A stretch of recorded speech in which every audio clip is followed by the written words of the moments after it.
Sunday, September 11th, 2022, the 24th Sunday of Ordinary Time. In today's Gospel, Jesus discusses three parables to establish the compassionate heart of God. The parable of the lost coin, the parable of the lost sheep, and the parable of the lost son. He tells these parables because of the derisive look that the Pharisees and Sadducees give to the sinners and tax collectors, and their disapproval of a teacher eating with them. They had judged the sinners and tax collectors as unworthy of God. The three parables that Jesus discusses come in different degrees.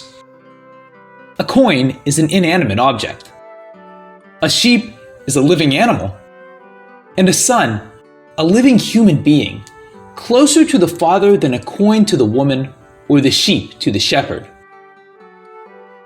If the progression is understood, we can then better understand the deeper importance of the three parables as a whole. A coin has more value than what it can buy if it is a hard-earned coin. $10 earned as interest is cheaper than a $10 bill earned by hard physical labor. Often the value of the money is not calculated by what it can buy, but by how much is left in the savings after you spend. Here, it is a woman who is in search of the coin because she earns her money with much more difficulty than a man. Thus, she has a stronger emotional bond to what she earns than a man would. In the second instance, a shepherd is in search of his lost sheep. His reason is suspended, and he risks the loss of the other 99 sheep because of the emotional connection to what is lost. The numbers here do not matter. The statistics officer who takes the number of annual deaths will never feel the pains of the families who lost their loved ones. There are intangibles that cannot be judged based on financial or numerical valuation. The third parable of the prodigal son shows the progressing intensity of the loss and the joy in regaining what was lost. What matches a shepherd who lost one sheep from 100 to a father who lost one of two sons? Jesus explains how God is emotionally connected to all his children, saints or sinners. It is a Pharisaic mind that looks at the relationship between the father and his children with detached emotions, as a matter of only numbers.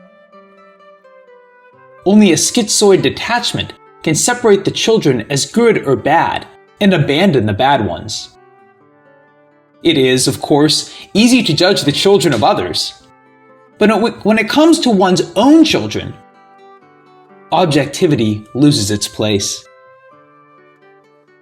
The Pharisaic mind imagines that God belongs to the righteous, and that the sinful ones do not belong to God. When God is pictured as the Father, it undermines the strength of that basic premise of the Pharisaic religion. People often judge one another based on their own preoccupations. I recently saw a film, the name of which I cannot recall, that provides an example of this principle. A husband, whose wife had just chosen to divorce him, accused her of a relationship with another man. The woman had been suffering from this paranoid husband for a long time.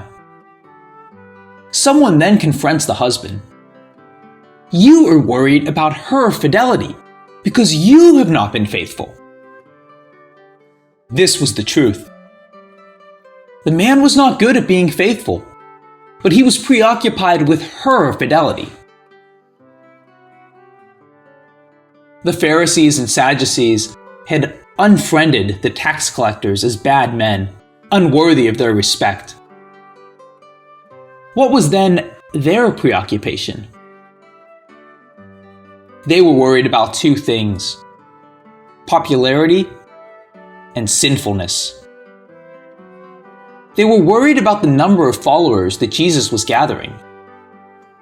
and they tried to judge Jesus, saying he was gathering cheap popularity from sinners and traitors. Jesus names the judgment of the Pharisees and the Sadducees as hypocritical. Previously, the Pharisees had not been caught in their sinfulness, not because they were holy, but because they were shrewd enough to make mistakes that would not be discovered. What should be our parameters in judging another person? First of all, we should not judge at all. What we should do is develop a divine perspective to look at the people around us. God judges based on the law of love, for God is love. Accordingly, the sinners and mistaken ones need more attention and care than the righteous. Jesus does not find sinfulness as a disqualification to establish a relationship with sinners. He knows that his Father considers saints and sinners alike as his beloved children. Yet, we keep judging others. The metric of our judgment is our own value systems, which vary from person to person. A woman who has gone through poverty might develop the tendency to evaluate everything and everyone around her based on how affordable something is.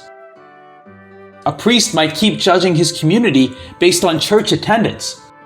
So those who do not go to church become bad people. Someone who has a preoccupation with cleanliness makes friends with hygienic freaks, and the rest become bad people. I am reminded of the visit of Pope Francis to a prison in Italy. Talking to a prisoner, he was heard saying that he did not know why he was the Pope and not in the prison. We really do not have any merit of our own for where we are. We are where we are because God has designed it so.